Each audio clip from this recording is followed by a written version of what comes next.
Mesdames, Mesdemoiselles et Messieurs, bonjour. Ma présentation d'aujourd'hui s'intitule Jacques-Max Maniga, un humanisme irréductible.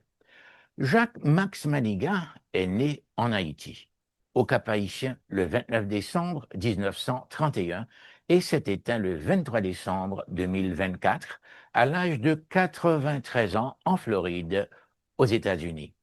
Éducateur de carrière, titulaire d'un diplôme de la faculté de droit de Port-au-Prince en 1956, il est reçu peu après à l'École normale supérieure avec une licence en histoire qui l'habilite à enseigner cette matière.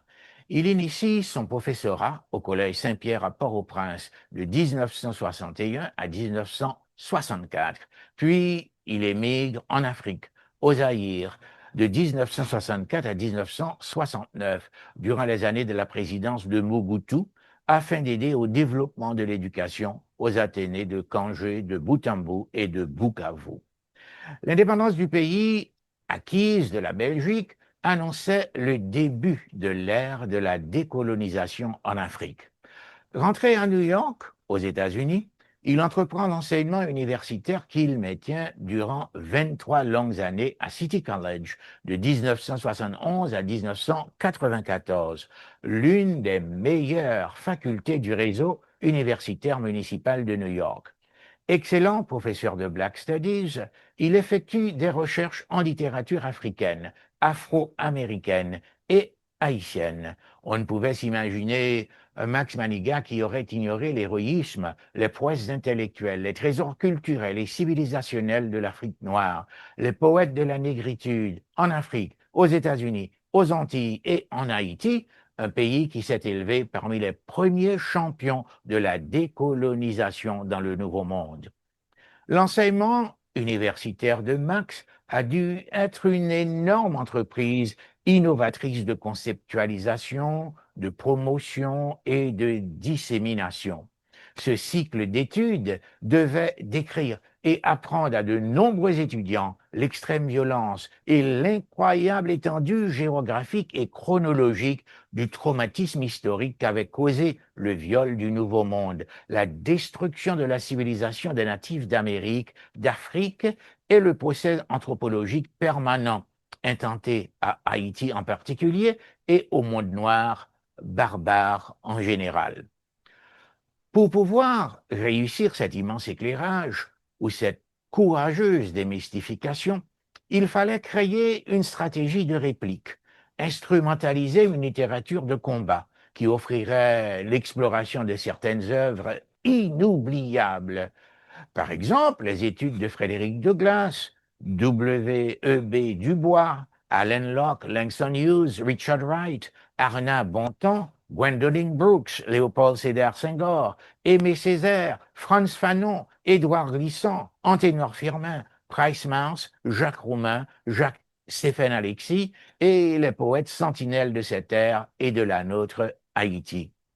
Il sait aussi tisser, on le sait, un rapport étroit, profond, intime, voire viscéral entre Max Maniga et les livres.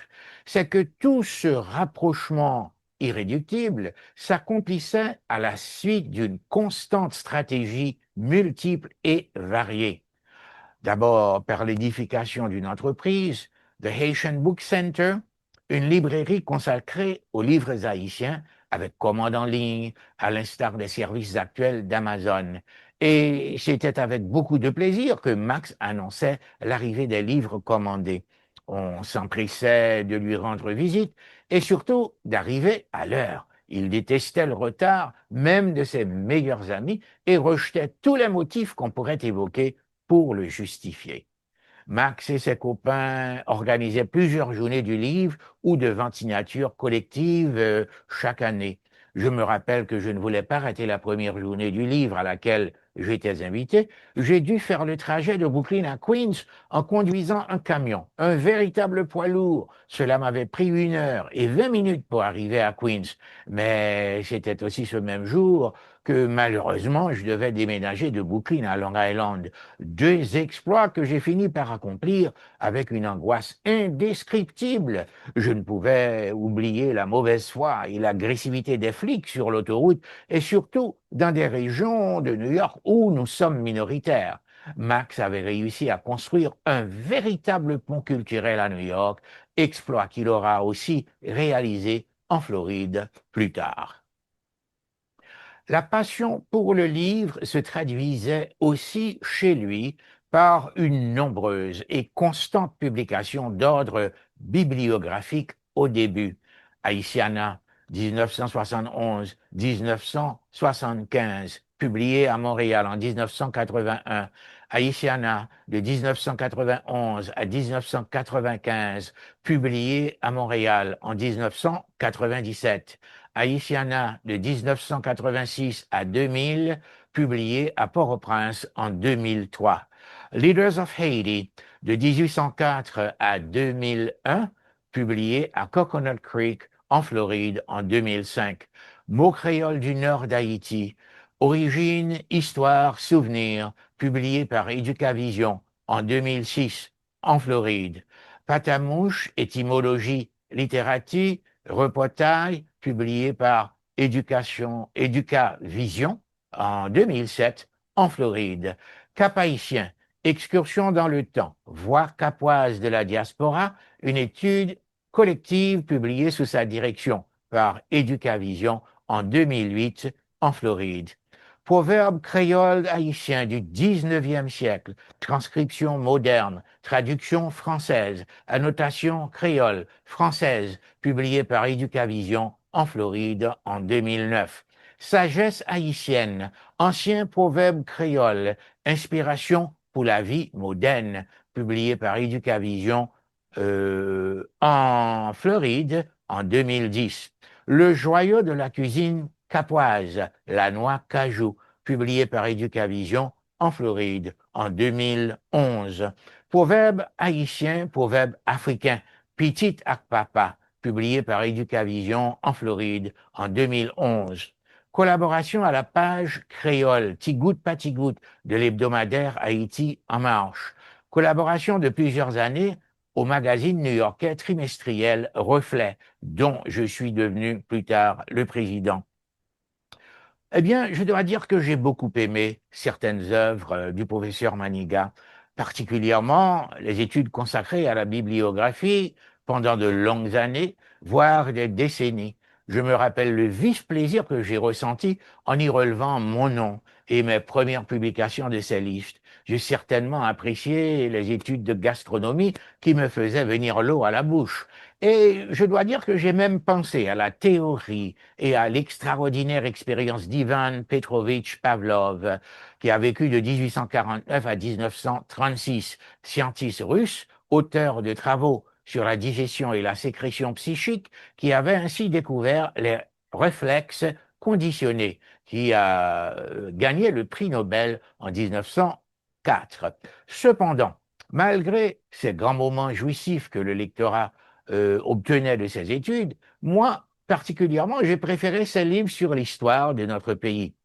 Ayant une profonde expérience des hommes, des jeunes et des étudiants, il a sans doute ressenti la cassure qui s'est opérée entre la glorieuse histoire du pays, champion de la décolonisation dans le Nouveau Monde, moment d'extase unique, et la suite faite d'années de décadence sociale, politique, économique et morale, un syndrome insécable qui imposait au peuple un déplacement massif vers les bâtés de la République dominicaine pour une mort lente, ou vers les USA, où l'attendaient souvent, en cas de naufrage, les dents de la mer, ou Crom, un camp concentrationnaire américain de la pire espèce, pouvait être aussi le terminus du voyage, ou bien la mort sur les plages de la Floride, sous les caméras de la télé et les micros des radios. Moment d'agonie. J'ai lu d'un trait de Max Maniga, Leaders of Haiti, de 1804 à 2001, Historical Overview, Éducavision, Floride, publié en 2005. C'est une étude simple, facile, mais importante. Le lecteur peu avisé pouvait apprendre dès les premières pages la geste de 1804, suivie du carreau permanent, conceptualisé et exécuté par les ennemis de l'intérieur à travers un phénomène de cheval de Troie inédit. Ceux du monde international, malgré la générosité historique d'Haïti, n'ont jamais abandonné leur vigoureuse campagne de diabolisation depuis la colonisation de l'Amérique jusqu'à maintenant où règne une vague de conservatisme indécent au niveau planétaire. L'instabilité sociale, politique et économique où ce sempiternel carreau d'Haïti doit avoir une ou des causes. Je veux croire qu'elle est ou qu'elles sont connues. Alors que les esclaves africains avaient étonné le monde en 1804, leurs descendants africains éprouvaient de la honte. Vivant maintenant dans une riche société, en dehors d'Haïti, ils ne sont pas conscients de l'espoir et de l'attente qu'avait suscité la création de cet unique sanctuaire de liberté pour les Noirs en Amérique.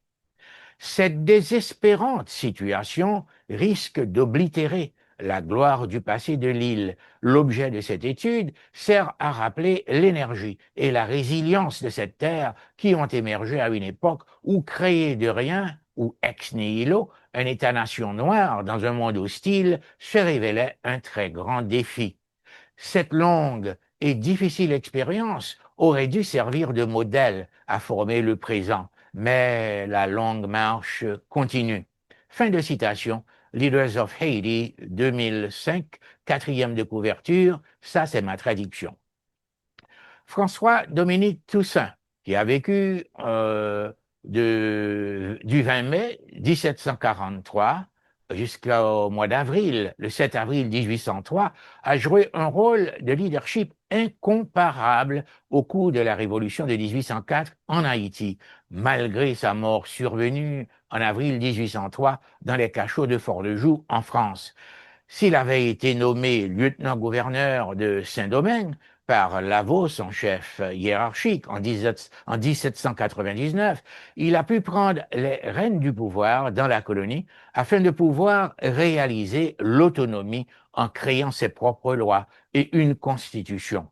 Donc, le court passage de Toussaint au pouvoir lui a permis d'accomplir de grandes réalisations.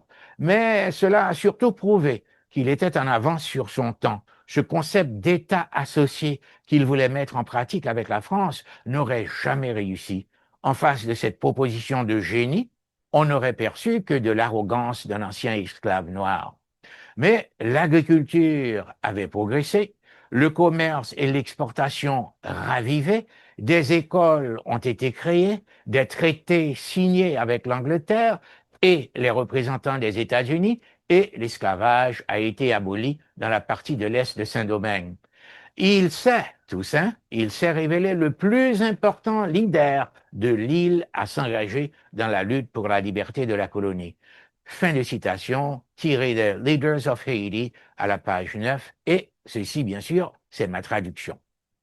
Jean-Jacques Dessalines, qui a vécu du 2 février 1758 au 17 octobre 1808, après l'arrestation, la déportation et la mort de l'ouverture en 1803, son lieutenant Dessalines l'a remplacé à la tête des généraux de l'armée qui avaient réintégré pour leur survie les forces françaises à Saint-Domingue. Citation. Ils avaient tous compris que l'armée expéditionnaire française avait pour mission de les désarmer, de les déporter et de réintroduire l'esclavage dans l'île. Ils avaient décidé de s'unir sous l'autorité de Dessalines. Les forces indigènes avaient, dès novembre 1803, par une incroyable campagne militaire, le contrôle de la colonie. Et l'armée française n'avait pas d'autre choix que de se rendre. Le général en chef avait choisi le 1er janvier 1804 pour la proclamation de l'indépendance. Fin de citation tirée de Leaders of Haiti à la page 21 et bien sûr ma traduction. L'assassinat de Dessalines le 17 octobre 1806 au Pont-Rouge provoque encore une lutte armée fratricide et ramène une période d'instabilité politique au pays. Le territoire national se divise en deux États rivaux. Le président Pétion, qui occupe l'Ouest et le Sud, s'oppose au royaume du Nord et du Centre d'Henri Christophe. Cependant, au cours de cette nouvelle fracture, il y avait quelque chose de paradoxal. On aurait pu considérer Haïti comme la plus grande puissance de l'Amérique, puisque les deux camps avaient pu réunir plus de 51 000 soldats sous les drapeaux, alors que les États-Unis, avec ses milices à cette époque, n'avaient même pas entretenu le concept d'une armée nationale. Henri Christophe, né à l'île de la Grenade en 1767, après une attaque d'apoplexie à Milo, est abandonné de ses fidèles. Alors, il se suicide le 8 octobre 1820, non sans avoir travaillé à faire revivre durant son règne l'agriculture, le commerce international, les finances, l'éducation, à construire de magnifiques palais ainsi que de nombreux et importants forts qui auraient assuré la défense du territoire contre un retour des Français pour la reconquête de l'île. Alexandre Pétion, qui a vécu de 1970, le 29 mars 1770 à 1818, éduqué en France, devient en Haïti commandeur d'artillerie à Saint-Domingue. Il avait fait partie de l'armée du général André Rigaud dans la guerre civile contre Toussaint. Parti en France après la défaite de Rigaud, son chef, il revient avec l'armée expéditionnaire française. Il devait rallier les forces de Dessalines pour contribuer à la réussite de la guerre de la libération et de l'indépendance du pays. Comme le professeur Maniga l'a si bien souhaité, ce court résumé du passé d'Haïti peut et devrait pouvoir aider les membres des plus jeunes générations qui veulent s'initier à cette turbulente mais fascinante histoire de la Terre et de leurs ancêtres. Max Maniga, Leaders of Haiti, quatrième de couverture, ma traduction. Fin de citation. Le professeur Maniga a eu une très riche bibliothèque. Devenu octogénaire, il cherchait un acquéreur parmi les fondations haïtiennes ou américaines. Il ne voulait pas qu'elle puisse revenir à un particulier qui serait tout à fait inactif. Donc, il a dû se résigner à la céder cette bibliothèque à une fondation dominicaine après un appel téléphonique de Leonel Fernandez, président de la République dominicaine, à un moment où Haïti était en pleine crise, malheureusement. Cependant, faut-il rappeler que le professeur Maniga avait eu le soin de faire don des livres qu'il avait en double à la bibliothèque Oswald Durand du Cap haïtien. La société Coucouille, qui compte beaucoup de membres de différentes générations dans plusieurs États des États-Unis, a effectué un travail remarquable dans les sphères de l'éducation et de la culture. Inutile de dire que Max, qui a participé à l'éclosion de l'organisation, avait aussi contribué à la dissémination de cette dynamique tentaculaire qu'on admire beaucoup dans les communautés haïtiennes de l'extérieur. Selon Angelo Simaniga, le cousin de Max, Amsterdam News et le New York Times, l'un des plus grands quotidiens du monde, ont employé le terme de dignified professor pour le désigner. C'est vrai que sa passion de l'identité haïtienne s'était cristallisée par d'incessantes recherches multidimensionnelles. Il s'était révélé un impénitent ethnolinguiste en étudiant le langage des peuples par le prisme de cette science en tant que fonction d'expression de la pensée, de communication et de culture entre les êtres humains, c'est-à-dire un système de signes vocaux, paroles et éventuellement de signes graphiques, écriture. Plus près de nous, le professeur Robert Berruet Auriol, linguiste de renom et poète qui a obtenu le Grand Prix de poésie du livre insulaire à Ouessant en France en 2010, a reconnu la qualité de ses travaux, sa rigoureuse approche en histoire et la grande facture de son article « Notre soupe Joumou est-elle française ?» Une autre lecture, publiée le 3 janvier 2018 dans le journal Haïti en marche. De nombreux écrivains, passionnés par la littérature, aiment aussi la gastronomie et la cuisine. On relève beaucoup de textes de Max et de sa famille qui suivent son étude Le joyau de la cuisine capoise, la noix cajou, publié en 2011.